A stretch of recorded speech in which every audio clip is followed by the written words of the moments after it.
الحمد لله الحنان المنان الذي خلق الإنسان وعلمه البيان، والصلاة والسلام على رسوله سيد الإنس والجان وعلى آله وأصحابه ذوي الخير والإحسان. أما بعد، فأعوذ بالله من الشيطان الرجيم. بسم الله الرحمن الرحيم. هو الذي أرسل رسوله بالهدى ودين الحق ليظهره على الدين كله. صدق الله مولانا العظيم. بارگاہ رسالت معاب صلی اللہ علیہ وسلم میں درود پاک کا ہدیہ پیش کریں. اللہم صلی علی سیدنا و مولانا محمد معدن الجود والکرم وآلہ واصحابہ الکرام وابنہ الکریم وبارک وسلم دائمتا سرمدا ابدا. پھونکوں سے یہ چراغ بجھایا نہ جائے گا.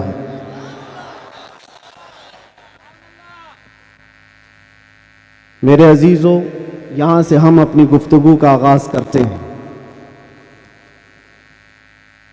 آپ کے ہاں اتنا بڑا مجمع جو بیٹھا ہوا ہے، میں محسوس کرتا ہوں کہ علم کا ایک قلعہ آپ کے پاس موجود ہے، علماء کا ایک ذخیرہ موجود ہے، اور بہترین بولنے والے علماء ہیں. ناظم اجلاس مجھ سے پیشتر جس طرح سے انہوں نے مدرسے کا تعارف کرایا ہے، اللہ تعالیٰ اس مدرسے کو ہمیشہ شاد و آباد رکھے، مرکز اہل سنت و جماعت، مرکز عشق رسول بنائے. ہماری یہاں پر اتنے لمبے سفر کر کے آنے کی ضرورت نہیں ہوتی، اور میں یہ جانتا ہوں کہ لوگ سننا کم اور دیکھنا زیادہ چاہتے ہیں، اور اس کی وجہ بھی ہے کہ دنیا اپنے اپنے حساب کے مجرے کرنے والے سیلیبریٹیز کو دیکھتی ہے. تو یہ امت محمدیہ ہے، نبی کے قیدی کو دیکھنا چاہتی ہے. ظاہر سی بات ہے، جیل سے چھوٹنے کے بعد آدمی چہرہ چھپا کے گھومتا ہے.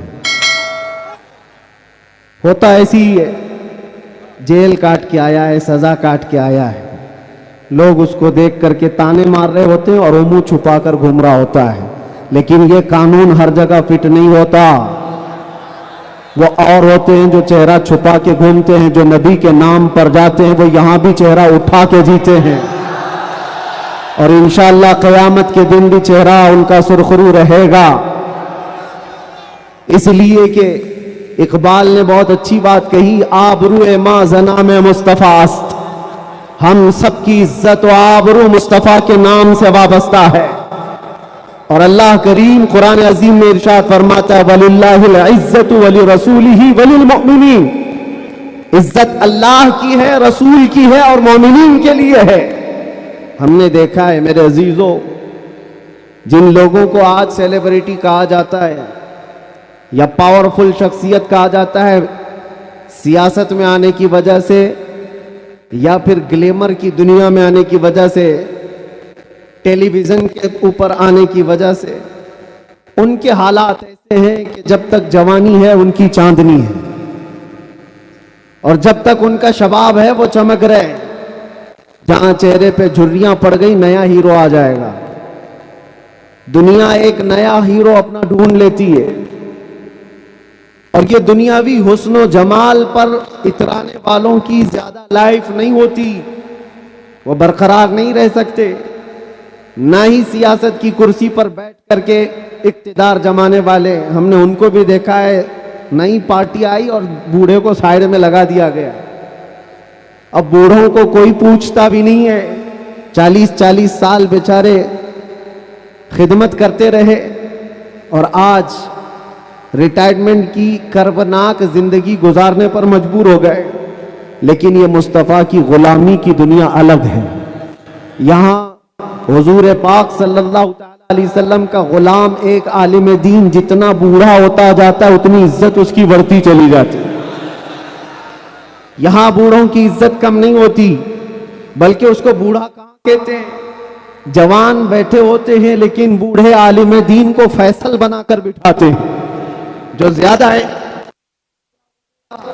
وہ تجربے والا زیادہ ہو گیا، اس کی عزت بڑھتی چلی گئی. اس لیے کہ یہ عزت پاؤڈر لالی کی عزت نہیں ہے، یہ میرے مصطفیٰ کے قدموں سے حاصل کی ہوئی عزت ہے. ہم نے دیکھا ہے مرشد گرامی حضور تاج الشریعہ بدر الطریقہ کو، عمر 75 سال کی ہو گئی، بڑھاپا تھا، لیکن ایک جگہ انہیں بٹھا دیا جائے اور لاکھوں کو ایک طرف، دنیا لاکھوں کو دیکھنا چھوڑ دے گی، اس ایک مرد قلندر پر دیکھتی رہ جائے. کیا یہ حقیقت نہیں؟ ان کو دیکھی ہوئی آنکھیں موجود ہوں گی. وہ حسن و جمال نبی پاک صلی اللہ تعالی علیہ وسلم کی غلامی سے حاصل کیا ہوا حسن و جمال ہے. اسی لیے میرے عزیزوں یاد رکھو، اسی بات پر میں کہتا ہوں، آبرو ما زنام مصطفیٰ است، ہم سب کی عزت و آبرو مصطفیٰ، ہرچے دری دنیا باد مصطفیٰ است. جو کچھ اس دنیا میں ہمارے پاس ہے وہ نبی کے بعد ہے. جو بھی رشتہ ناتا ہے، جو بھی تعلق ہے، وہ سب حضور پاک کے بعد ہے.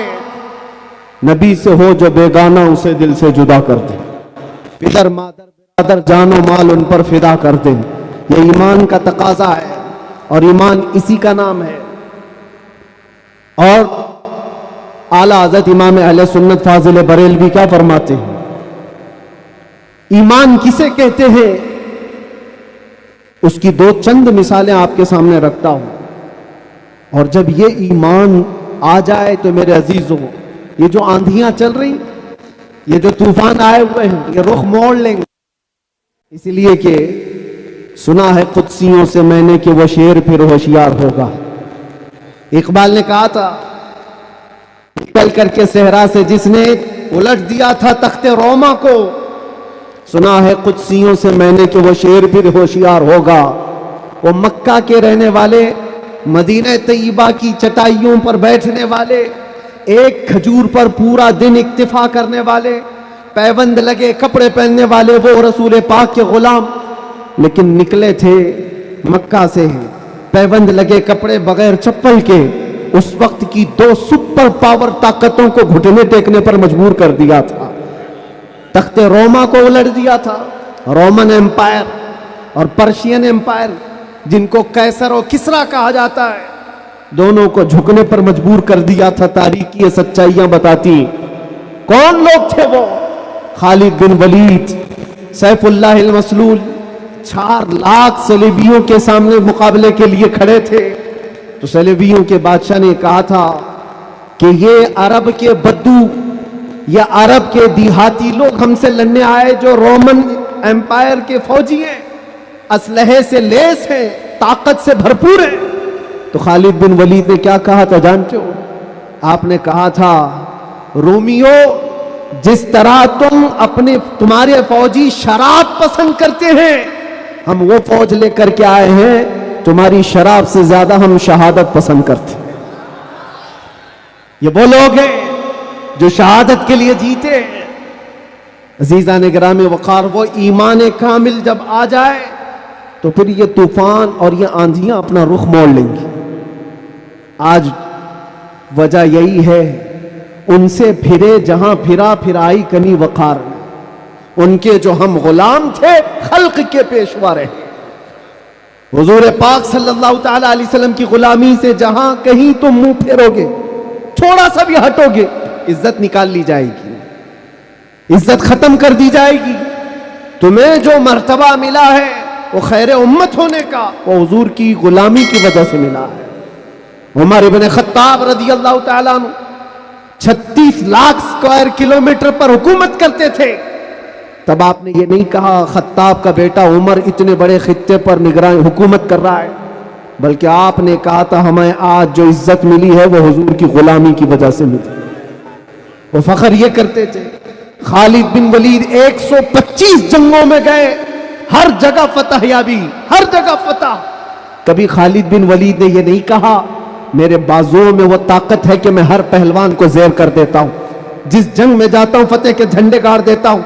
نہیں، خالد بن ولید کا ایمان تو یہ تھا کہ ان کے سر پر ایک ٹوپی تھی جس میں حضور کے 3 موئے مبارکہ تھے۔